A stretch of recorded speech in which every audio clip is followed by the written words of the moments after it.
Bismillahirrahmanirrahim. Assalamualaikum warahmatullahi wabarakatuh. Pada kesempatan kali ini saya akan membuat tugas UTS pada mata kuliah fikih, yaitu dengan judul fikih lingkungan. Yang pertama, apa peran fikih dalam mendukung keberlanjutan lingkungan? Yang kedua, pandangan fikih mengenai penggunaan energi terbarukan dan eksploitasi sumber daya alam yang berlebihan. Yang ketiga, konsep maslahah atau kepentingan umum dan mafsadah atau kerusakan fikih lingkungan. Untuk yang pertama, yaitu peran fikih dalam mendukung keberlanjutan lingkungan. Fikih ekologi atau disebut juga fikih lingkungan adalah suatu konsep yang membahas tentang hubungan antara fikih hukum Islam dengan ekologi atau ilmu tentang hubungan antara makhluk hidup dengan lingkungan. Konsep ini melibatkan pemahaman dan penerapan prinsip-prinsip dalam Islam yang menjaga dan melestarikan lingkungan hidup. Fikih ekologi ini merupakan sebuah konsep yang membahas tentang konservasi lingkungan, faktor dan dampak dari kerusakan lingkungan, serta pandangan Islam terhadap lingkungan. Konsep ini merupakan terobosan baru dalam menjawab masalah kelestarian dan hukum lingkungan serta lahirnya konsep hukum lingkungan. Fikih ekologi ini hadir untuk memandu tindak tanduk manusia yang berkembang di tengah realita masyarakat dalam menjaga lingkungan hidup. Fikih ekologi ini juga menekankan pentingnya menjaga lingkungan sebagai bagian dari substansi agama, berdiri sejajar dalam akidah atau teologi dan ubudiyah. Dalam konsep fikih ekologi, Islam diturunkan sebagai rahmatan lil alamin, sehingga rahmat ajaran Islam tidak hanya terbatas pada aspek teologi. Dalam peranan fikih ekologi ini, yaitu sangat penting dalam menghadapi tantangan lingkungan global saat ini.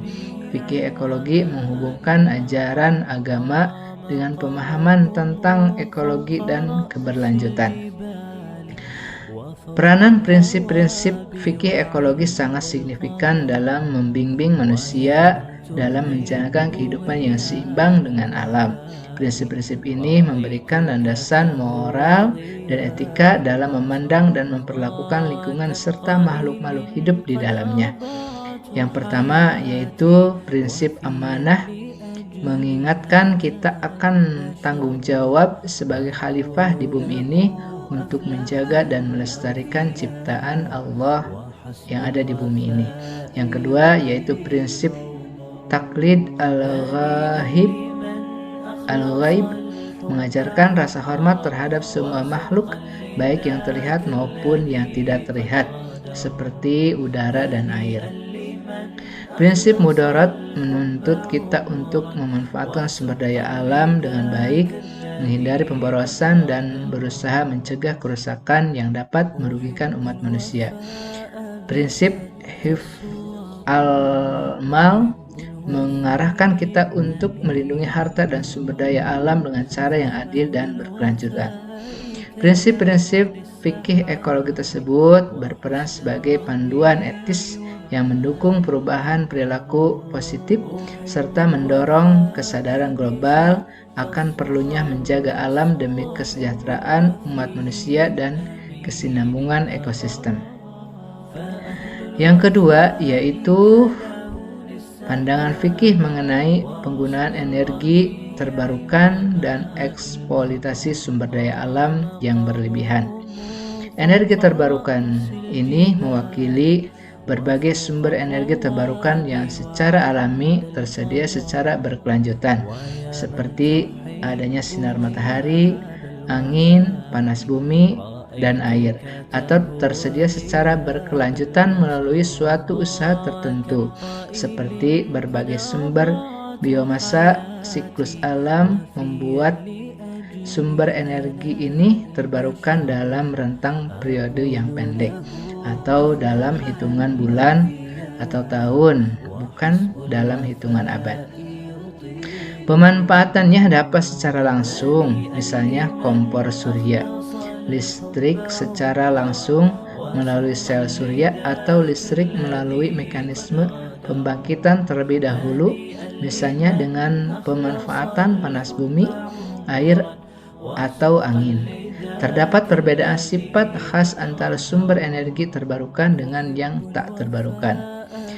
Berbagai teknologi energi terbarukan saat ini berkembang untuk menjadi sumber energi utama atau mainstream.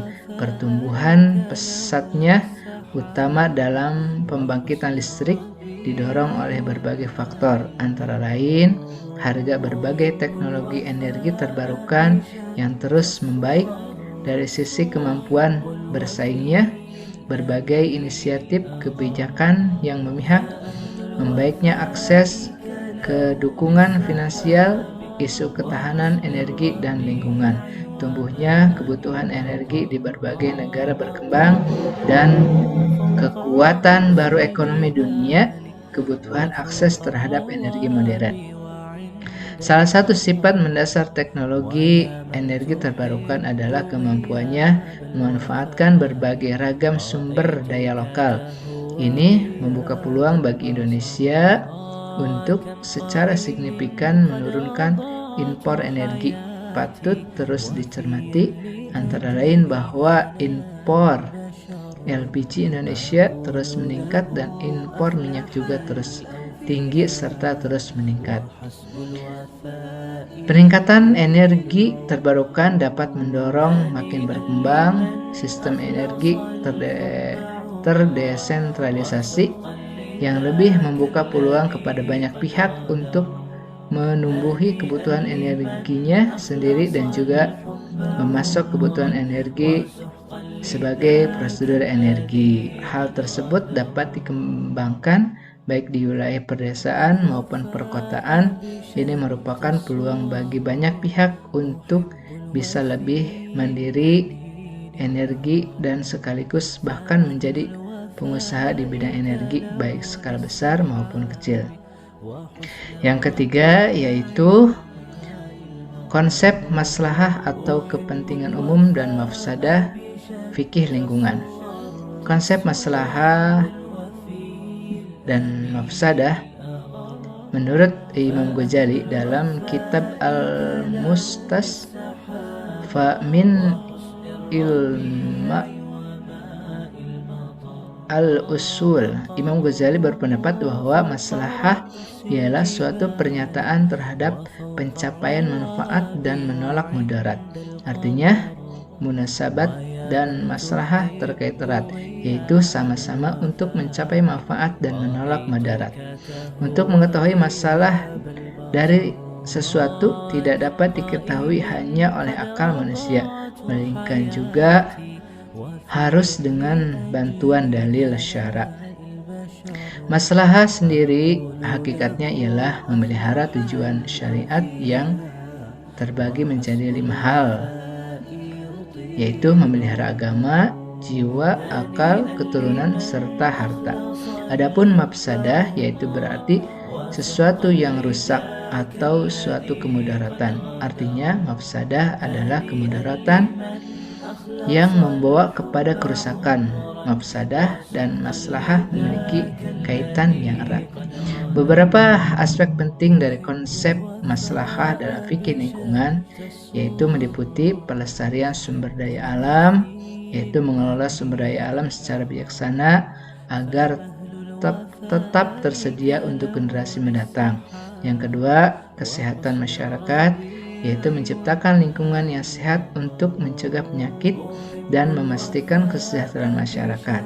Yang ketiga, berkelanjutan ekologi, menjaga keseimbangan ekosistem agar tidak terjadi kerusakan yang dapat mempengaruhi seluruh kehidupan.